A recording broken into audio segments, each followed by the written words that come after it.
Қаланың орталық көшелерінің біріндегі үй тұрғындары үшін үй ауласында жүру қорқынышқа айналды. Өйткені бұл жерде тұқым таратуда тарақандарды жолда қалдыратын егеуқұйрықтар тобы мекендейді. Кеміргіштердің еркінсігендігі соншалық адамдардан мүлде сескенбейтін көрінеді. Соңғы уақытта көпқабатты үйлердегі кеміргіштер қоқыс құбырлары мен жертөлелерде ғана емес, үй алаңы мен пәтер ішіне де кіре бастапты.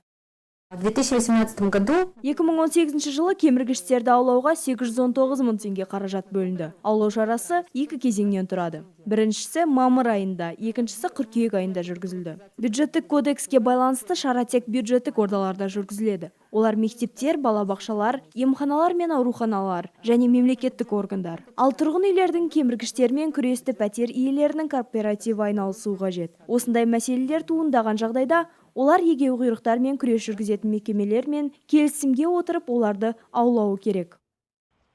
Байқағанымыз, бұл кеміргіштер адам баласынан мүлдем қорықпайды. Анна Маринская үйге кіріп шығудың өзі үлкен мұңға айналғанын айтады. Бойын үнемі үрей билеген тұрғын кешкі уақытта үй маңына жолаудан өзі қорқынышты дейді.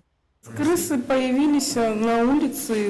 Егеуқұйрықтар біздің ауламызда пайда болғалы бері тұрғындар ауладан өтуге қорқатын болды. Онымен қоса егеуқұйрықтар жертөлелер мен пәтер ішіне де кіріп жатыр. Ағаштардың үстіне шығып алады. Кешке үйге кіру мүмкін емес болатын кездер болады. Себебі егеуқұйрықтар қаптап кіреберіске тұрып алады. Кеше жұмыстан келе жатсам, егеуқұйрықтар алдымнан шықты. Жарты сағат бойы өз үйіме кіре алмай тұрдым.